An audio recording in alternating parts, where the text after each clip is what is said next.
प्रश्न सुग्रीव जी महाराज कहते हैं कि सुनो मुनि अंगद हनुमाना जाम रंग मत धीर सो जाना। हे जामुन जी, हे अंगद जी, हे नल जी, आप सभी लोग सकल सुगढ़ते ही दक्षिण जाइए, आप लोग दक्षिण दिशा की ओर जाइए और मास दिवस को खोजे हम आए, मास दिवस के अंदर खोज करके लाइए। इस प्रकार सभी वानर भालू अपने अपने दिशा में चारों दिशाओं में चल पड़े। इधर दक्षिण दिशा की ओर नल नील जामवंत अंगद हनुमान इतने लोग चल दिए। जाते जाते प्रभु श्री राम ने देखा कि हनुमान जा रहा है सबसे पीछे।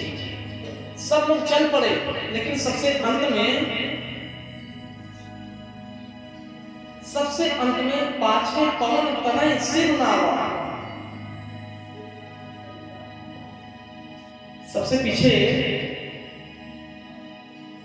हनुमान जी महाराज भगवान को प्रणाम करके चल पड़ते हैं। लेकिन यहाँ गोस्वामी जी भाव दिए क्या?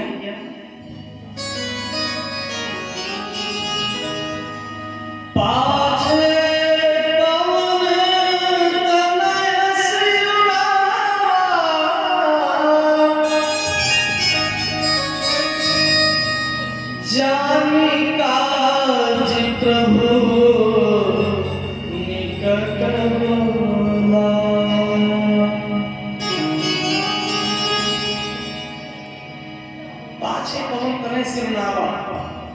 जाम काज प्रभु निकट बुलावा।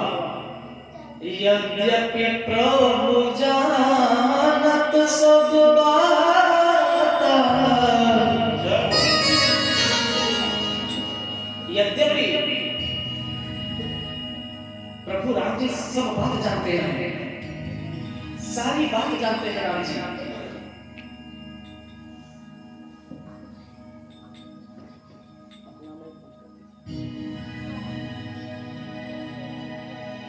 जान काज प्रभु निकट बुलावा।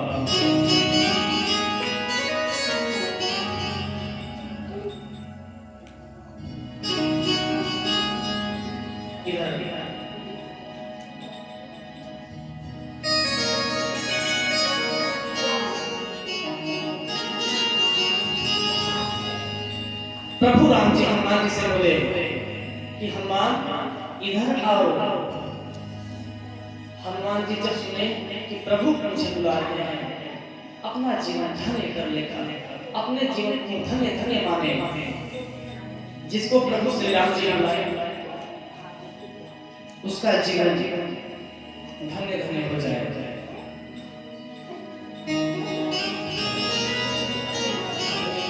प्रभु राम जी बोले कि हनुमान इधर आओ। हनुमान जी जब प्रभु के निकट आए तो परसा शीश सरोरुह पानी। देखिए कथा में गौर कीजिए, कथा में ध्यान दीजिए। कृपया आप सब शांति का परिचय दें और धैर्य लगा करके मन को एकाग्रचित करके कथा का रसपान करें।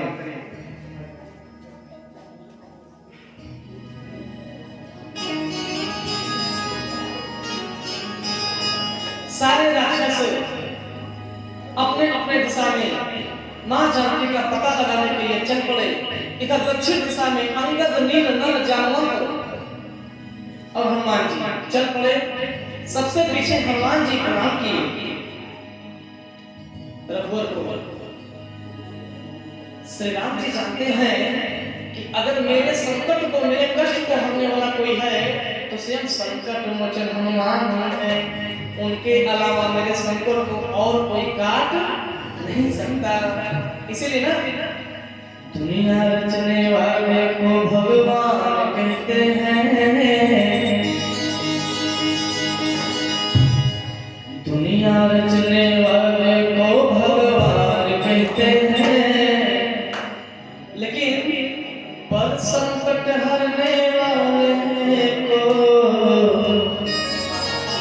सिर्फ हनुमान कहते हैं। प्रेम से बोले श्री हनुमान जी महाराज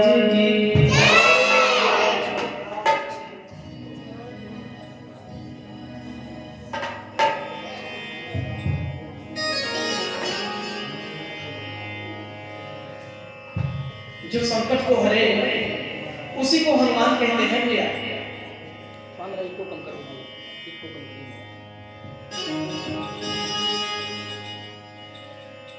यद्यपि प्रभु जानत सब बाता,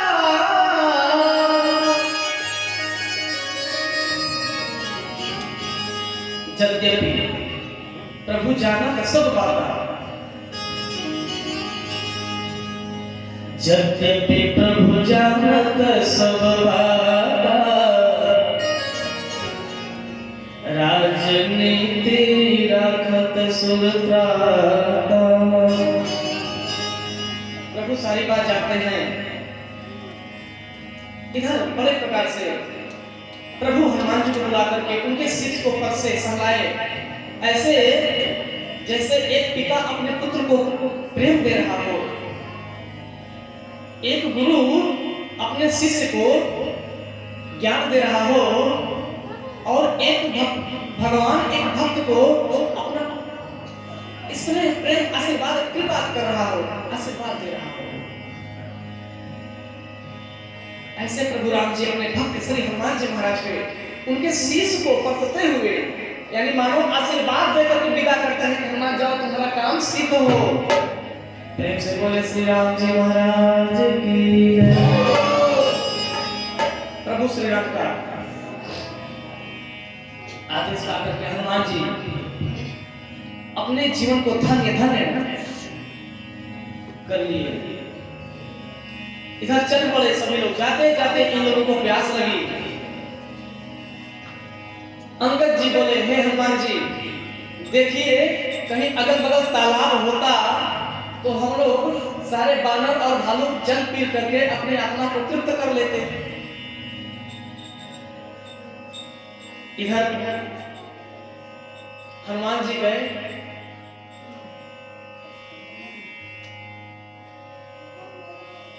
पहाड़ पर चढ़ करके हनुमान जी देखे पक्षियां उड़ रहे थे।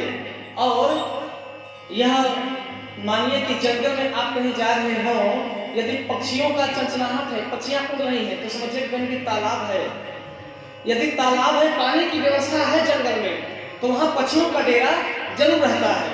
वहीं पक्षियां उड़ रही थी तो हनुमान जी पक्षियों की आवाज सुन करके वहीं जा उड़े जहां पक्षियां थी। और देखो तो वहीं एक गुफा था, गुफा में से पक्षी आ जा रहे थे। गुफा के अंदर जाकर के देखे तो क्या दिखे? मंदिर एक रुचिर बैठे नारी तम पुंज। एक साधारण तपस्वी, बड़ी ही तेज छवि है उसकी, दिव्य तेज है उसका, उस तपस्वी का। आज उसी गुफा में तपस्या कर रही है। और हनुमान जी जब देखे ते ही सब आपन कथा सुनाई,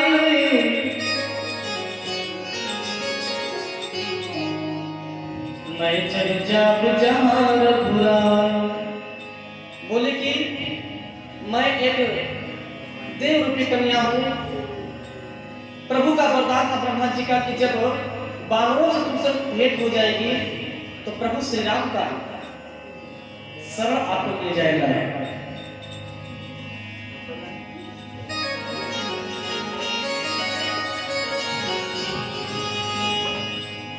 इधर हनुमान जी बोले कि माँ हम लोग राम जी के दूत ही हैं, हम लोग जा रहे हैं माँ सीता का पता लगाने।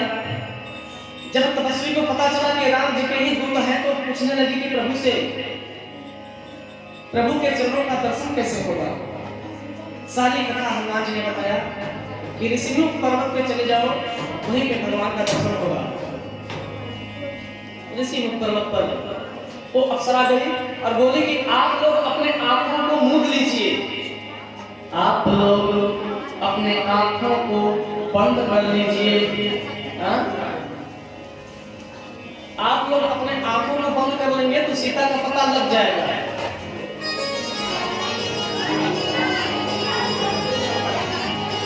इस प्रकार जय जय श्री राम, जय जय श्री राम।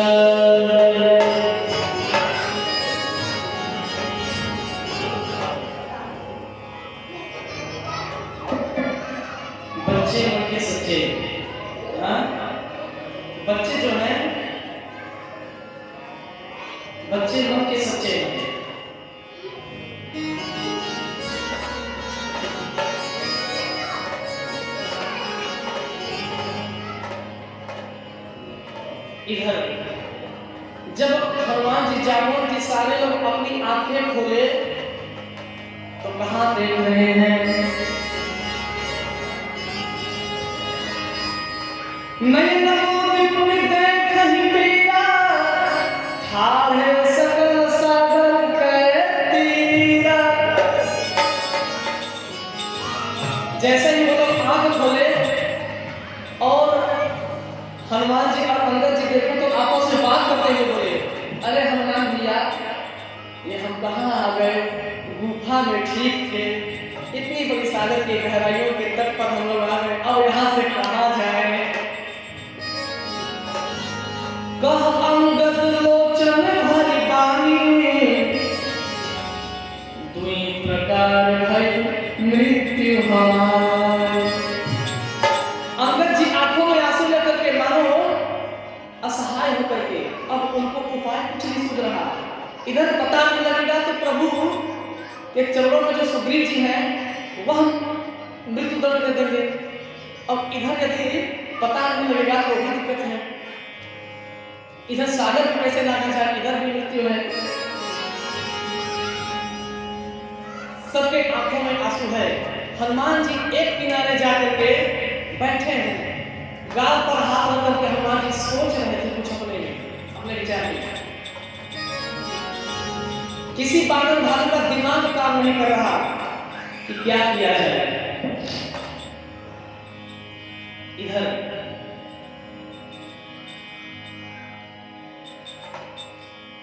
सब निराश होकर के सारे बानर और भालू एक जगह आसन तट दर्भ प्रसाद करके सब लोग बैठ गए।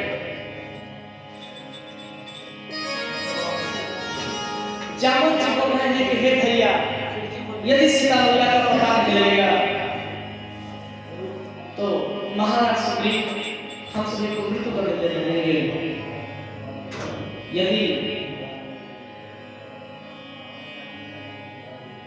यहां से पता नहीं लगा पाए तो सागर हम लोग जाए तो जाए कहां?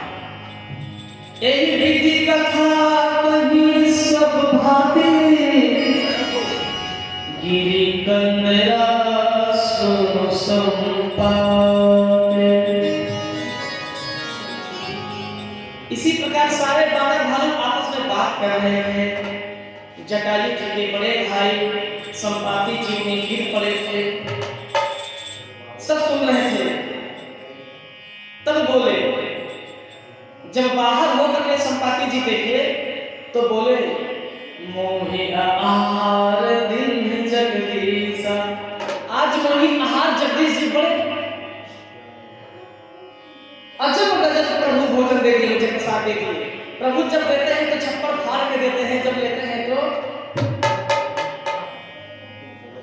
सब प्रकार से ले लेते हैं। इसी प्रकार प्रभु ने संपाति को जब दिया तो छप्पर फाड़ के दिया। जिधर देखे सिर्फ बानर भालू ही बानर भालू। आज सबन कर भक्षण करो, आज सबन के भक्षण करो। संपाति जी कहते हैं कि आज मैं सारे बानरों और भालुओं को खाऊंगा। डर पे गीध वचन सुनिका, सब गीधराज संपाति के बातों को सुनकर के सब लोग सहम गए, डर गए, कोई राक्षस तो नहीं बोल रहा। तब जामवंत जी और अंगद जी आपस में बात कर रहे हैं। अंगद जी जामवंत से कहते हैं, कह अंगद विचार मन माही, धन्य जटाऊ को सब नाही। अंगद जी मन में विचार करके बोले कि एक ये गीत है संपाति और इसका भाई एक जटायु था कि राम काज के लिए अपना प्राण तक दे दिया, राम धर्म को बचाने के लिए, और उसका एक भाई संपाति है, या हमने को खाने के लिए बोल रहा है। इधर सुन संपाति पंथ के करनी, रघुपति महिमा बहुविधि बरनी। रघुपति महिमा महिमा बहुविध वर्णी। आवाज मेरी इसको समझ में आ रही है? आवाज से आ रही है समझ में? आवाज क्लियर समझ में आ रही है? आप लोग ना तो मुड़ी नहीं हिला रहे हैं, सर भी नहीं हिला रहे हैं, बोल भी नहीं रहे हैं, क्यों? बोलिए राधे राधे राधे राधे। हाथ तो उठा लीजिए बहन, राधे राधे।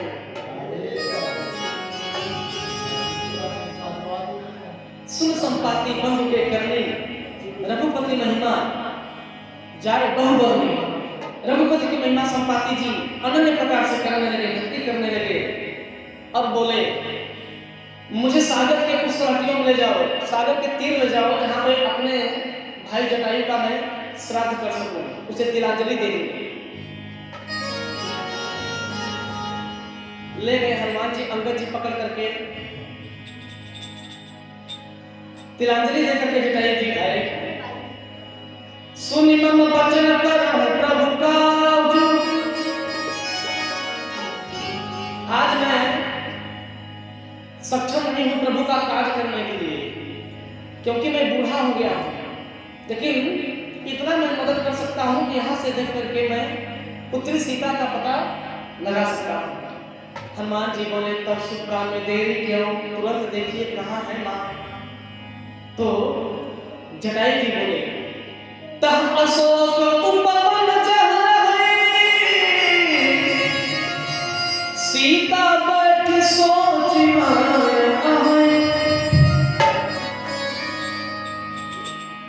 अरे हाँ, वो अशोक के पेड़ के नीचे वो लंका में सीता मैया बैठी है, मन में कुछ सोच रही है, सोच से डूबी हुई है सीता मैया, गंभीर कुछ सोच विचार कर रही है। तब हनुमान जी बोले हम लोगों को नहीं दिखाई दे रहा। संपाति जी बोले मैं देखा तुम नाही, गीधरी दृष्टि अपार।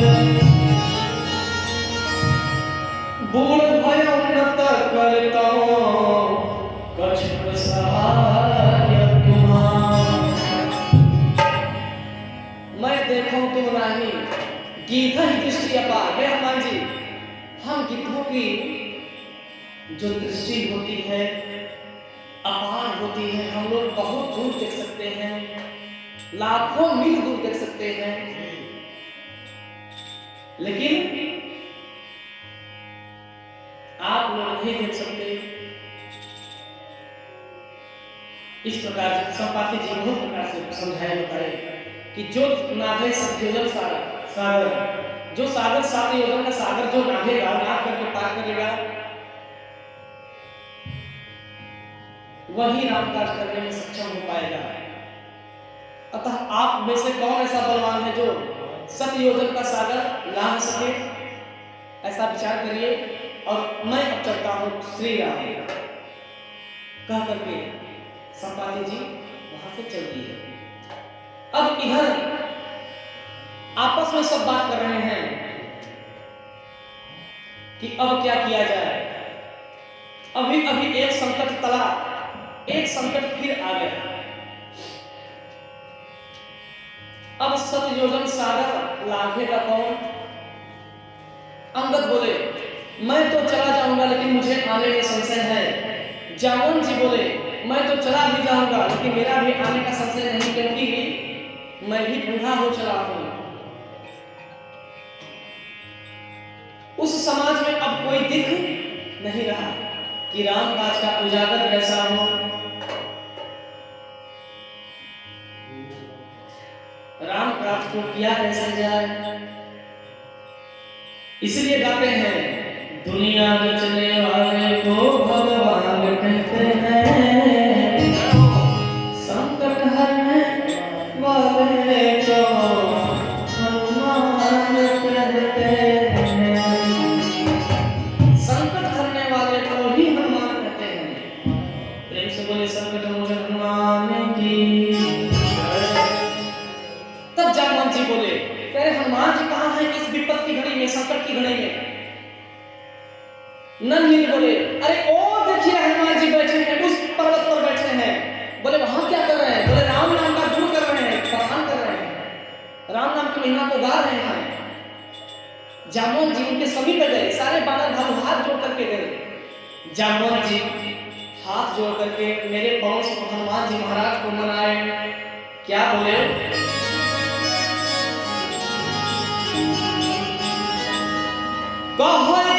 छिपत सुन हनुमाना का चुपी साध रहे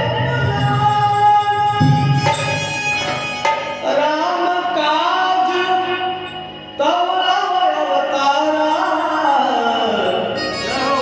सुनत भय पर्वतारा।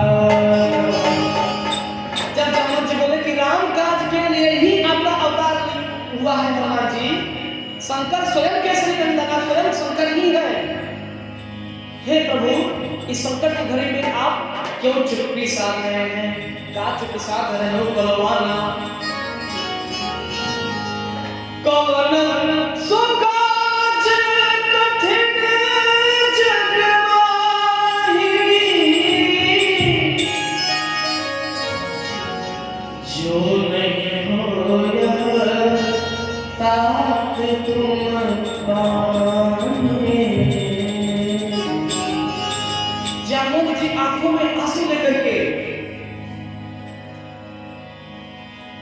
रो करके, हाथ जोड़ करके, उनके सर में रो करके, मना करके बोलते हैं, कवन सुकाज कठिन जग माही, जो नहीं होया तात तुम पाए। आपसे कौन सा ऐसा काम है और काज है जो आपसे नहीं हो सकता है हनुमान जी महाराज? आप पे कोई दिव्यास्त्र नहीं लग सकता, ब्रह्मास्त्र भी नहीं चल सकता, सब आपकी कृपा के अधीन है। जब इतना सुने हनुमान जी, सिंहनाद कर बार नहीं बारा, सिंहनाद कर बार नहीं बारा, बार बार दहाड़ करके हनुमान जी सिंहनाद कर रहे हैं।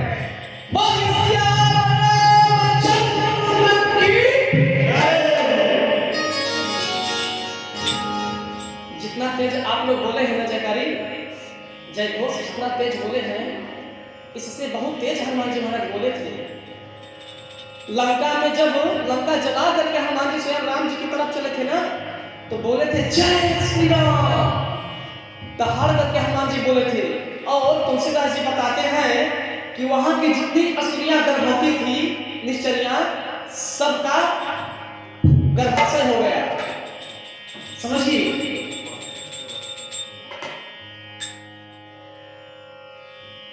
ऐसे हनुमान जी महाराज, इसलिए अट्टहास कभी गर्जा चला मरुत उनचास। अट्टहास आप लोग भी जयकारी अट्टहास करके लगाइए, जय जय श्री राम। वो भक्तों में जान नहीं है, भक्तों में वो भाव नहीं है कि यहाँ आत्मा से जय घोष के लिए हो। सोचते हैं कि दुनिया मजा लेगी ना, दुनिया हंसी उड़ाएगी, ऐसा नहीं है।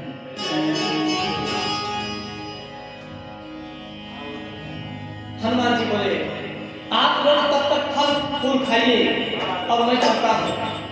जामवंत के जब वचन सुहाए तो हनुमान जी को सुन करके बड़ा हृदय हुआ और जय जय श्री राम सबको बोल करके, हाथ को नवा करके, माथ को झुका करके हनुमान जी जय श्री राम बोल के चल पड़े। चले वो हर से ही हरि रघुनाथ